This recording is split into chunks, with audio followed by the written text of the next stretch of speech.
Morning students, welcome to my YouTube channel.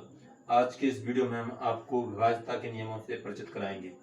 जब भी कोई स्टूडेंट्स आवाज गुणन करना चाहता है तो उसके सामने यही प्रॉब्लम आती है आवाज गुणन करने में कि यह संख्या किस संख्या से विभाजित होगी। तो उसके लिए आप लोगों को ये विभाज्यता के नियम समझना बहुत जरूरी है। जैसा कि इस बोर्ड पर हमने लिखा है विभाज्यता के नियम, तो विभाज्यता के नियमों में सबसे पहले अपन दो से विभाज्यता का नियम समझते हैं। दो से विभाज्यता का नियम यह है कि अगर दी किसी संख्या के इकाई स्थान पर 0, 2, 4, 6, 8 यानी कि सम संख्या इवन नंबर आए तो वह संख्या दो से विभाजित होती है। जैसा इसमें उदाहरण के तौर पे हमने 2410, इसमें इकाई के स्थान पर 0 है तो यह संख्या दो से विभाजित है। हम अगर इसमें 2 का भाग लगाएंगे हम तो यह 2 से पूर्णतः विभाजित हो जाएगी। जैसे 4000, इसी प्रकार 4356 देखिए इसमें इकाई के स्थान पर क्या है 6 है। तो आपको बस यही चीज नोट करना है कि इकाई के स्थान पर क्या होना चाहिए 0, 2, 4, 6 या 8। अगर किसी संख्या के इकाई स्थान पर है तो वह संख्या 2 से विभाजित हो जाएगी। आप उसमें 2 का भाग लगा सकते हैं और बराबर आपको परिणाम मिलेगा। ठीक है, इसके बाद हम देखते हैं 3 से विभाज्यता का नियम।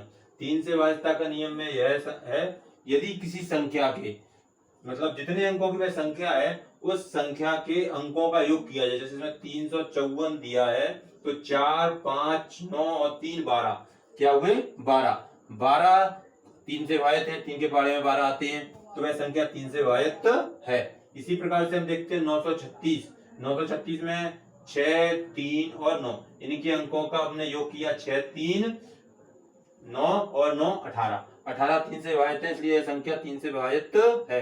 तो हमें बस यह देखना है कितने भी अंकों की संख्या है उसके अंकों का योग करके देखना है और ये अंकों का योग में अगर हम 3 का भाग लगाएं और वह संख्या 3 से विभाजित हो जाए तो वह जो संख्या दी है वही संख्या भी 3 से विभाजित होगी।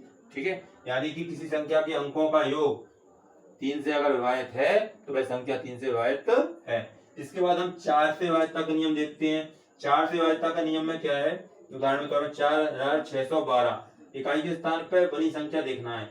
यानी जितनी अगर बड़ी संख्या भी हो जैसे 64 है, इसमें इसमें देखना इकाई और दहाई के अंकों से बड़ी संख्या, इसमें कितनी बन रही है 12 और यहाँ 64। यानी किसी संख्या के इकाई और दहाई के अंकों से बनी संख्या अगर 4 से विभाजित है तो वह संख्या 4 से विभाजित हो जाएगी। 4 का उसमें भाग चला जाएगा। तो जैसे 35 64 में 64 4 से विभाजित है, 3564 भी 4 से विभाजित है। ठीक है, इसके बाद हम देखते हैं 5 से विभाज्यता का नियम। 5 से विभाज्यता का नियम भी बड़ा सिंपल ही है। इसमें अगर किसी संख्या के इकाई के स्थान पर 0 हो या 5 हो, 0 और 5 अगर किसी संख्या के इकाई स्थान पर आते हैं तो उस संख्या में हम 5 से भाग लगाएंगे तो वह 5 से पूरी तरह विभाजित हो जाएगी। 5 से विभाज्यता का नियम बड़ा सिंपल है, आपको समझ में आ गया होगा। इसके बाद 10 से विभाज्यता का नियम ये भी सिंपल ही है। इसमें अगर किसी संख्या के इकाई के स्थान पर जैसे 100 दिए, 2080 दिए, इनके इकाई के स्थान पर अगर 0 है किसी संख्या तो वह संख्या 10 से विभाजित हो जाएगी। फिर 11 का विभाज्यता का नियम।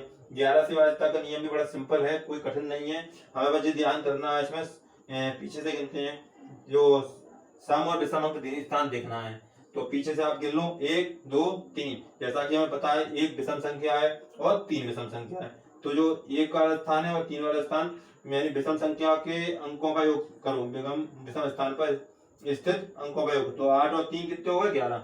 सम स्थान पर 0 है तो दोनों का अंतर निकालो, 11 और 0 दोनों का अंतर 11 ही आएगा। 11 के पहाड़े से आते हैं इसलिए 11 से संख्या विभाजित है। इसी प्रकार से हम ये देखते हैं इसमें सम और विषम स्थान 1, 2, 3, 4, तो 1 विषम और 3 विषम, 2 सम और 4 सम, तो 1 और 3 कितने हो गए 4, तो और 3 और 1 कितने हो गए 4, 4 और 4 का डिफरेंस कितना आया 0। तो यह संख्या 11 से विभाजित है। यानी 11 का नियम क्या है, यदि किसी